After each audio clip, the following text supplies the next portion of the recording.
My name is Lisa, and I fake it. I fake it every day. I fake it no matter where I am, and I fake it with pretty much everybody that I encounter. I'm also willing to stand here and say I am confident that all of you fake it too.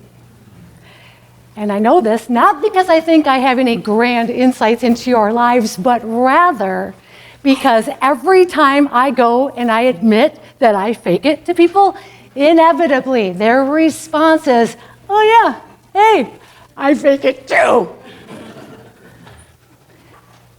There's something about faking it that resonates with people, and we all somehow relate. So I'd like you to do this. Think about a time when you, in your own lives, caught yourselves faking it.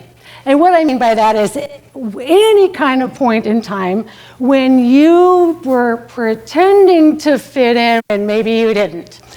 Or maybe you were in a place where everybody around you was speaking a language that you don't know.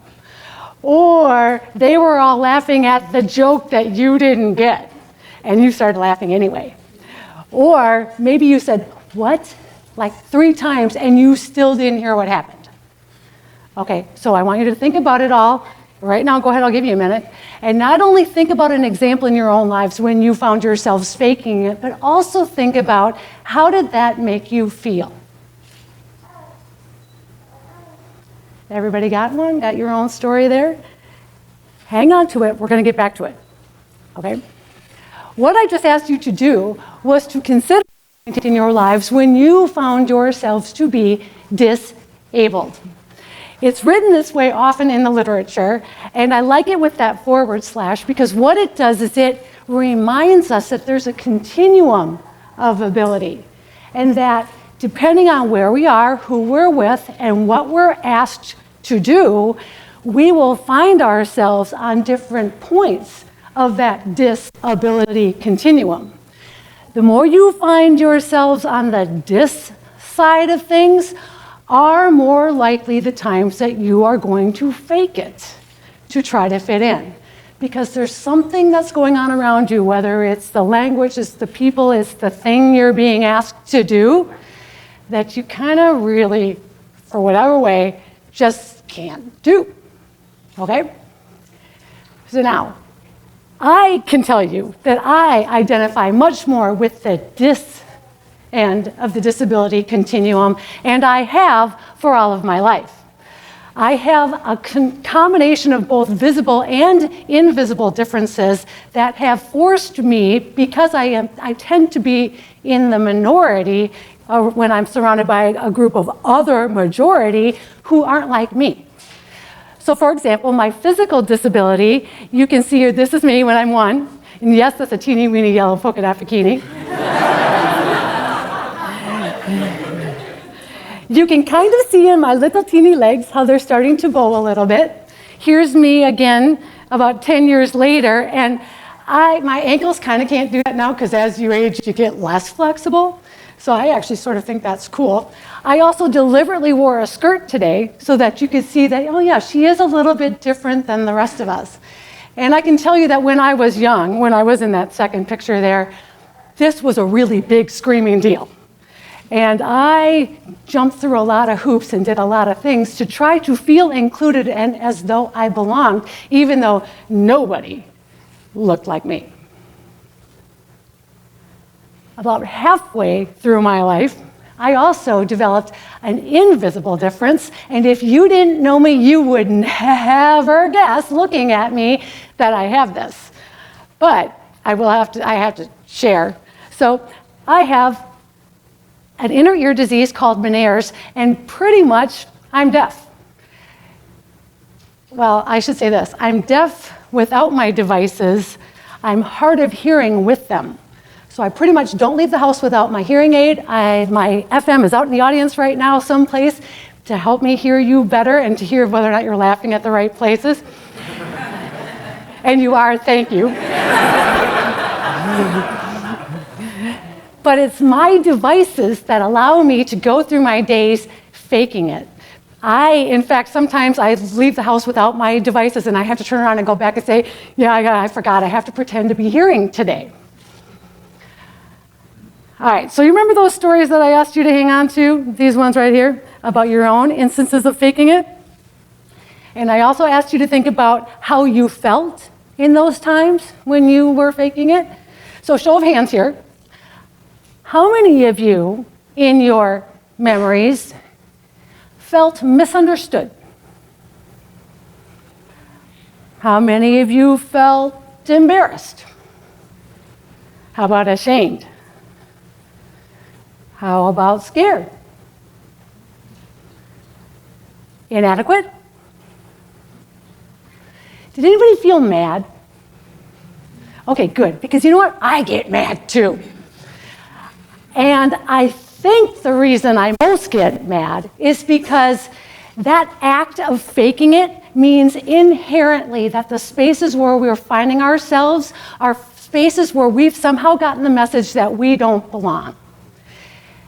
And you know what? I don't like that much. I think we all do belong. I think there's a way that we can create spaces for everybody, and I think that if we were able to do that, we could consider a community, a nation, a world where there was more inclusion, where there was more safe and welcoming spaces. The thing is that usually it's the people who are on that this end of the continuum who end up being the bell ringers, going, okay, come on, we have to have something be different. Or we're the ones who are clamoring for change. Or we're the ones who are working harder than those of you enjoying the dominant paradigm at any given time, just to be allowed to play the game. All that extra work that we're doing is also a part of our faking it. So then I asked myself, what if it didn't have to be like that? What if, instead of those of us leaning toward the this end of the continuum, weren't the ones who are working so hard to effect change or create more inclusive spaces, but what instead if it were those of us who were more on the able end of the continuum? The people that there are more of means that there are more voices working to create more inclusive spaces for all. I'm speaking of being an ally. Now, a lot of different groups use the term ally, so I rounded up a few definitions that I prefer to share with you a little bit about what I mean. And the first one is this one. I swear I took this straight out of the Urban Dictionary. And those of us who love our allies do think y'all are completely awesome. For those of you who prefer a more traditional definition, I've got this one for you from Merriam-Webster. And a third definition from Francesca Ramsey, who, by the way, has the most awesome video about being an ally up on YouTube. So when you go home tonight, go watch it. Trust me, you'll thank me. Okay, so what I believe and what some of my research here is doing is studying the impact of allies on the lives of those of us who are tending more toward the dis side of the disability continuum. And I believe that it is allies who are going to help create the better, more inclusive, welcoming spaces that I think all of us, faking it or not, benefit from. So if you're all thinking to yourself, well, that sounds great. I would love to be an ally. I have zero idea how. Well, I'm here to help. I am an ally to allies. Okay. Here's what you can do. Simple suggestions that require very little effort on your part other than a little bit of thinking and a little bit of pausing before you act. But they're simple and anyone can do them any place, anytime. You ready? Ask questions. Rather than grabbing the arm of a person holding a white cane who is standing at a busy intersection and marching her across the street, a better thing might be to do is say, hi, I'm Lisa and I see you're at this intersection. Could I assist you in any way? Or, and this just happened to me not very long ago, walking across campus with my very big happy umbrella in the rain, I see a young man who is passing through a way on crutches, not at all dressed for the weather, and I asked him, hey, where are you going? We could go together. My umbrella is big enough for the both of us. Ask questions. Find out if there's anything you might be able to do. And then, here's another thing, and this is important. Listen to and trust the answers. If the woman at the corner with the white cane says, no thanks, I've got this, guess what? She's got this. She doesn't need any other help. Or, and I had to tell you, my anti-instincts kicked in when that young man told me no about the umbrella, because I'm like, dude, you're so getting wet. But I trusted him, and I left him alone, because you have to listen to whatever the answers are. Please also, and I think this one might be the most challenging, particularly if you're enjoying the comfort of the majority, but noticing goes a long way. So do you see the woman on the corner with the cane in the first place?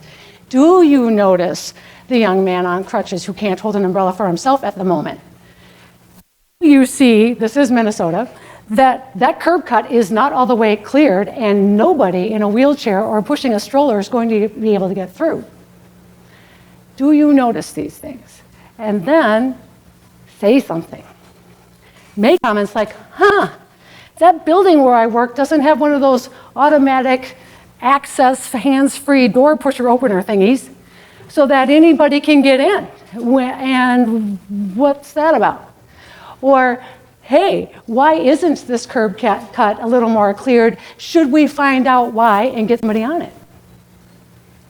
Saying something and asking questions sometimes looks similar, but the final and possibly the most important suggestion I have for those of you who want to be allies is to do. Please, take action. Think about whatever it is that you can do, starting with these other things like asking questions and saying something and noticing in the first place, and then spread it. I can't tell you how many of my students are sending me things going, hey, I found this on YouTube, and I think it totally relates to what you're talking about with allies. And I write back and I say, thank you for thinking of me. Thank you for sharing this with me. Now share it on social media. Snapchat and Instagram and Facebook, and tweet the heck out of your bad old ally self. And take other action, like get a shovel yourself and clear that curb. Or any other thing that you find that you can do to make a difference toward creating more inclusive and creative and welcoming and safe spaces for all. Because if you didn't notice the first time I showed the slide, let me show you again that the definition of ally is actually a verb.